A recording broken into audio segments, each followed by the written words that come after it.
guys, this is Rakesh here and you're watching TN365. Here I am near this lake which is next to my home or near to my home to be precise. And in this video I'm actually planning on talking about the Suzuki Gixxer SF FI, the 2017 model, which is right there behind me.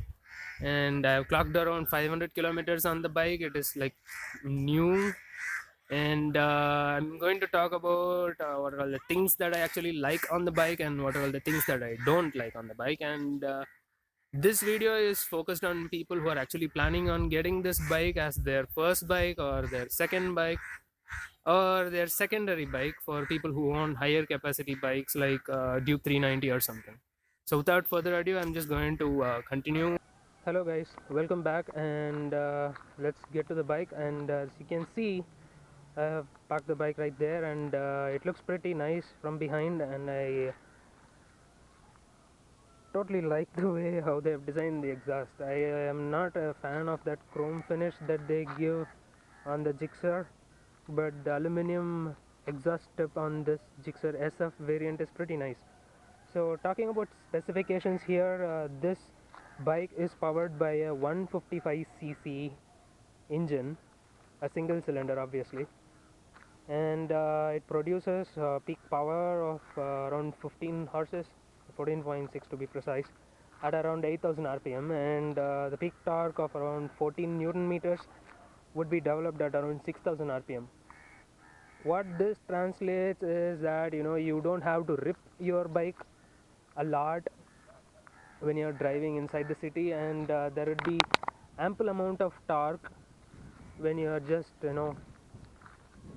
exploring places, and you don't have to twist the throttle a lot, which translates to improved fuel efficiency and a very friendly bike for beginners and as well as for experienced riders out there.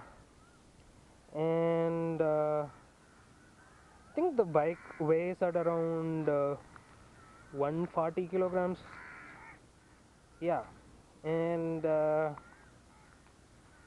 it is pretty nice, and the clutch action is pretty nice, and the brake offer ample amount of feedback, and the rear brake is also nice, and it's progressive. Like when you hit the brakes engage the disc, and then you can actually feel the bike slowing down gradually.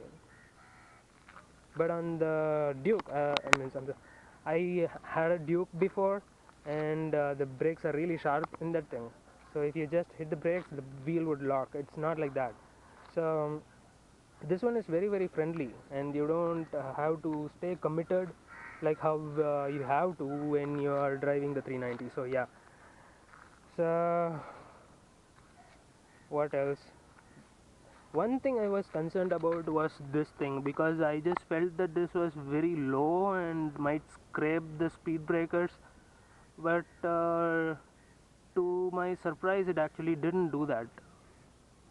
One other thing that I noticed is the shock absorber, especially the rear one, because the rear one feels a little bit stiff, because a friend of mine was sitting behind as a pillion, and she was complaining a lot. She was saying that the suspension was pretty stiff, and she could actually feel all the bumps there on the road. Like every time when I hit a speed breaker, she was like, "What? Can't you go slower?"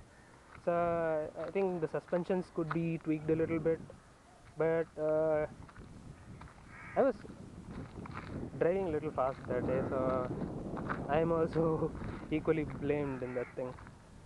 And yeah, the best thing I like about this bike is the Speedo, because they offer a fully digital console which gives you a lot of information. For example, when I turn on the console here, as you can see, there are a lot of information that are displayed here, and you see the tachometer on the top, and then you have the time, and you have the gear shift indicator, and there you have the odometer, and you have the fuel gauge. and you have the indicators here, the neutral light here, and then the indicator light here again, and then the high beam indicator, and this one comes only for the fuel injected variant. So yeah, it also has a shift light, so when you are in the right RPM you can shift it. In my opinion, you don't have to really rev the bike, because revving it beyond 8000 is not going to help you in any ways, because the peak power is produced at 8000 rpm. Revving it beyond 8000 rpm is only going to damage your engine. So yeah, talking about the mods I've done so far, I have replaced the stock bulbs here to Philips Extreme Vision 55 watts. It's not the 35 watts. uh, Initially I was skeptical that the 55 watts might not be supported properly, but it is working fine for the past 115 kilometers. And the other thing that I have done, which is very very obvious to see, is the mirrors. I have moved the mirrors from here to here. You might ask me, the bike looks really weird, why did you actually do that thing? Well, to answer your question, I I didn't like the mirrors on that front. I mean, I just didn't like it, so I just moved it. It's very personal. And what else? Yeah, I have replaced the indicators here. I am a fan of the KTM Dukes, and I really like the minimalistic design of the indicators on the bike, so I swapped those indicators with the ones on this one. So they look nice compared to the stock ones, which are really bulky. This one here is nice. I mean, it's minimalistic, and it is pretty bright for an LED unit. So I'll just turn on the indicators and I'll show you how bright they are in broad daylight. So yeah, so you can see it's pretty bright.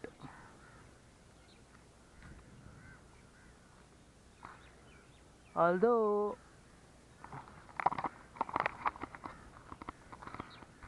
I just wish that Suzuki has offered them as a standard with this bike, because all of the lights are LED and the bike is completely electronic, because it comes with an electronic fuel injection.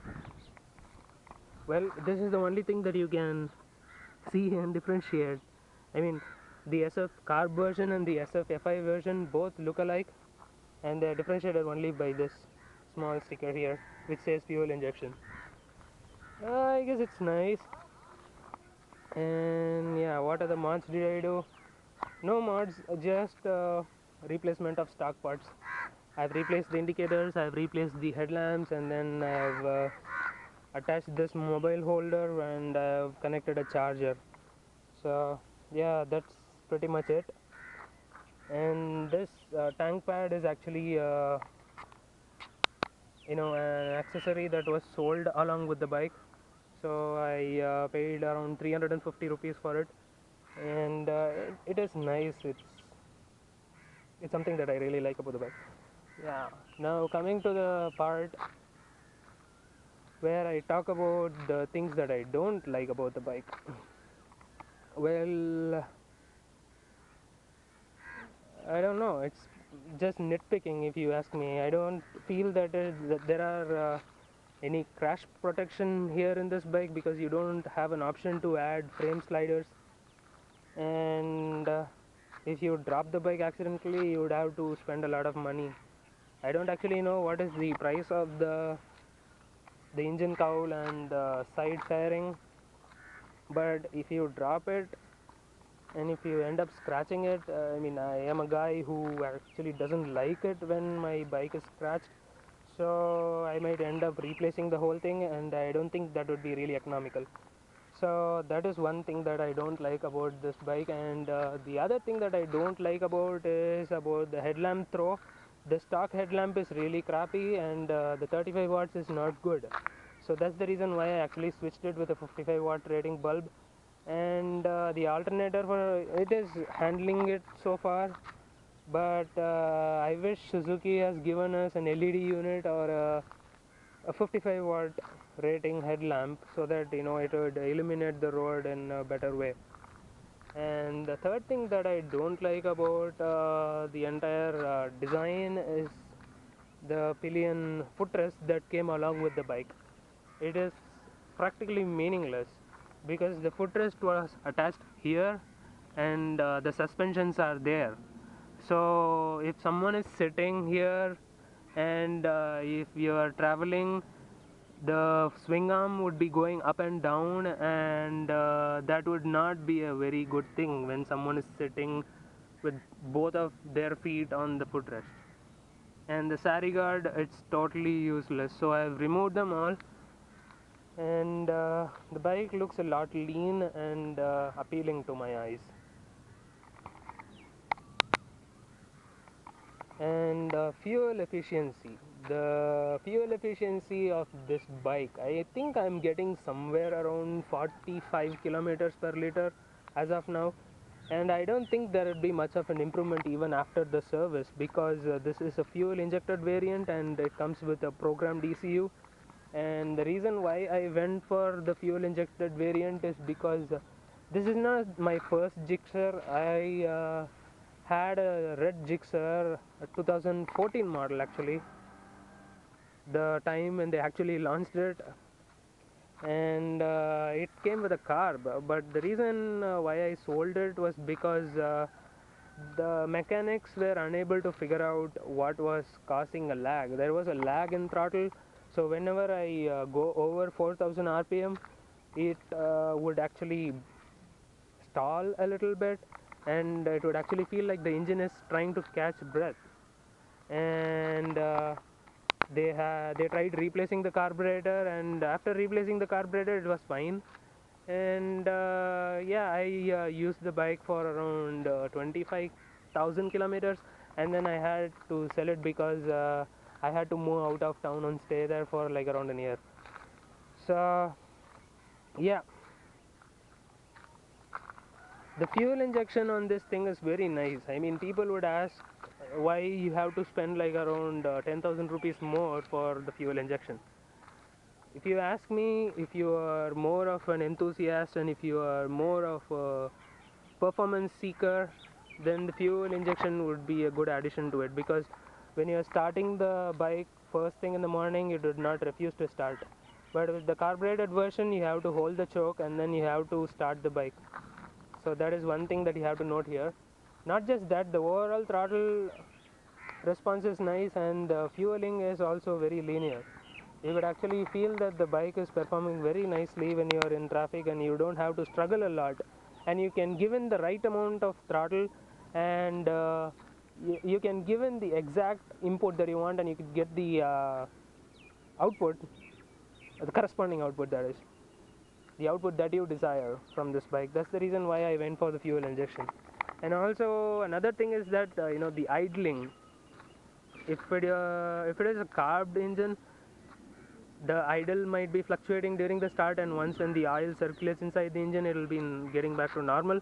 But with a fuel injected bike, it just stays there. I mean, nothing would be changed.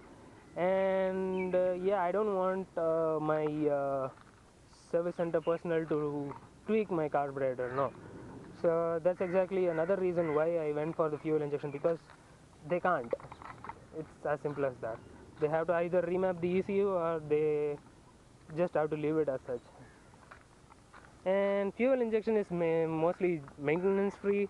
I mean, you can use some pump cleaner or the injector cleaner every 6,000 kilometers, and that would be about it. You don't have to spend any more, and just the oil changes, that is.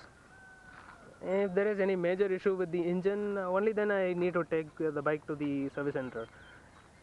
And yeah, I tour a lot on my bike, so I just felt that the fuel injection would be nice. It's more dependable since it's all electronic.